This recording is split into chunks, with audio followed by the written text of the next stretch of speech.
Hi everyone, my name is Jon Lazeroff. I use he, him pronouns, and I'm a dual major in international relations and Spanish. My Keystone is titled The Fame Monster, a Gaga Musical, and I've written the book to an original jukebox musical with the help from my advisor, Debbie Danielpour from the Film and TV department. And I want to dedicate this project and this presentation to my grandmother, Marian McDonald, who taught me how to follow my creative heart. So let's get started. As a quick roadmap to where we're going, first, I'm going to explain some jargon for you, break things down so that you understand me better throughout the presentation. I'm going to introduce the project, tell you a little bit about the musical itself. What does it look like? What's it about? And then I'm going to do 3 quick case studies on fame and look at the trajectories and the careers of 3 different pop stars and kind of what are the lessons that we can learn here, with the intention of then explaining kind of how I used those lessons to build my own protagonist, Ultraviolet, who is the main character in the musical and is this rising drag star. So, what is drag? I could spend the entire presentation, an entire day talking about drag, but in its simplest form, drag is performing gender. It's the art of gender performance. And so, as you can imagine, that looks like anything. It can look like so many things. So on the right is Jujubee. She is a famous Boston drag queen, and she is doing a lot of what is known as hyperfemininity, so performing very classically female traits. Jujubee is known for her singing. So she puts on makeup, puts on these outfits, these wigs, and gets on stage and sings. On the bottom left, you have a drag king, Landon Sider, who does hypermasculinity, so kind of the other end of this gender binary. And then on the top left is a queen from Chicago named Lucy Stool, who does what's more commonly known as genderfuck drag. That's a little bit more androgynous and plays with that binary of those 2 things. So the important thing to take away about drag is that it's the art of gender performance. So it's adopting this persona and becoming something or someone else entirely. And that's an important thing to remember going forward. And when I say book, I didn't write a novel. Book is just the term for the script to a musical. So I wrote the book to an original jukebox musical. Jukebox meaning, much like Mamma Mia or Jersey Boys, I'm using the music from artists that has already been released and kind of stitching those songs together, manipulating them in different ways to then tell a story. And like I said, I'm using the music and the career of Lady Gaga as the kind of base inspiration.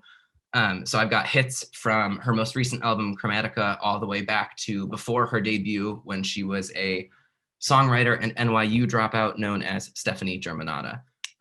It draws on the classic arc of Greek tragedy.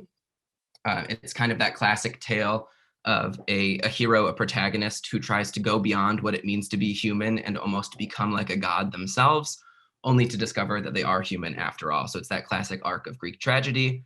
Some other elements, my favorite element is the Greek chorus that kind of comes in and tells the story, much like the Disney movie Hercules, where the muses kind of come in and tell the story and act as narrators. My chorus is made up of drag performers that kind of work alongside the protagonist, and so they come out and kind of narrate, and it's like they're hosting this drag show that's also the story, but they're also characters. And at its core, it's a tribute to the art of drag and performance, and it's an exploration of what happens to you when you become famous. So moving on to the case studies, I've had a lifelong fascination with anything related to fame and anything related to divas and divadom. So in a lot of ways, this is like the culmination of like 20 years of just like how I look at the world. And I don't have the time to really dedicate the time I would want to Whitney Houston. But the things that I want to highlight about Whitney are she struggled a lot with juggling these different identities as a Black artist that was marketed very, very heavily to white audiences. That was something she struggled with a lot. And she often said, can I be me? And asked a lot of questions and had a hard time balancing these identities. She had a very, very long history from childhood with drugs, her very tumultuous and very often abusive relationship with Bobby Brown, her queer relationship with Robin Crawford, all of these things that as she became famous, became harder and harder to manage. And we kind of saw very publicly this breakdown that ultimately resulted in her accidental overdose in 2012. And then I want to move on very quickly to the next case study, Britney Spears.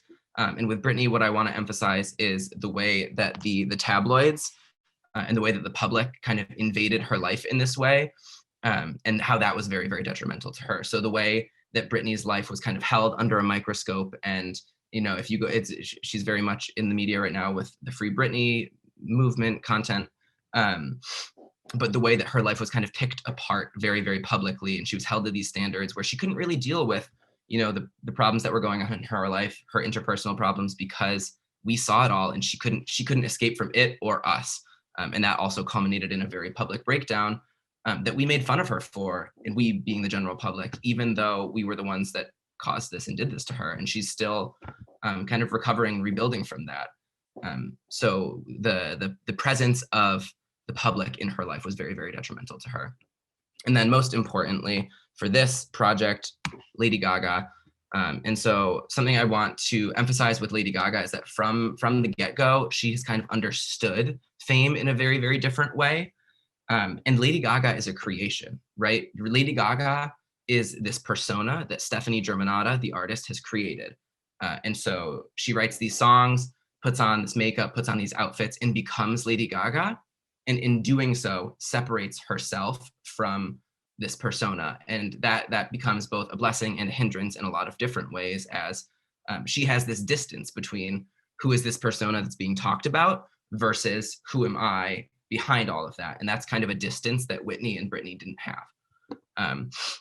And the other important thing with Gaga that I really used a lot in the musical is the way that she had these crazy public appearances, especially earlier on in her career. I'm sure you can all think of countless examples of outlandish things that she's done, whether it's the meat dress or showing up to the Grammys incubating in an egg. The goal behind this was to be so provocative, so weird that people could never know what you possibly are going to do next. And that by the time her next album came out a year later, who was the name that's on everyone's lips? It's Gaga. Everyone's waiting to see what she's going to do. And so in doing that, she kind of demands to be seen and to accumulate this kind of social capital that she has the power to do whatever she wants now because she's Lady Gaga. And so that's a huge part of how I constructed my protagonist as well. So Ultraviolet is the persona, the drag persona of the main character, Victor, who is this kind of down and out songwriter who, much like Stefani Germanotta before becoming Gaga, had this musical talent, but didn't seem to have the stage presence to get that traction. But Victor doesn't have this kind of clear-headedness that Gaga does, understanding the way that, Victor's soul, his identity, his life is very, very much up for grabs, at stake here. And so he's doing things within this musical to try to echo those things. He's staying weird, staying relevant. So when he starts to do drag, it becomes this way to separate himself from the stage identity where people never know what Ultraviolet is going to do next. They never know. And that's what he uses to get that fame. But it very much becomes a hindrance to him as he develops these problems in his life with relationship abuse and drug abuse, where this persona also very much becomes a mask to hide behind. So while he's performing as Ultraviolet, you can't see what's really going on. He's not showing you his hand. He's keeping it very much behind that poker face. And so this is very much an exploration of, how does fame change you? How does it change the relationships that you have with other people? But how does balancing those identities affect you? And how do you hold on to yourself if you can? And so with that, I want to end with a Gaga quote that it's from one of my favorite songs that kind of at first glance is this very hypersexual electro pop tune. But looking at the lyrics, there's a lot of content in there. There's a lot of layered meaning, just like most of her songs. And it's this kind of empowering way to shut out the world, but also this demand for vulnerability.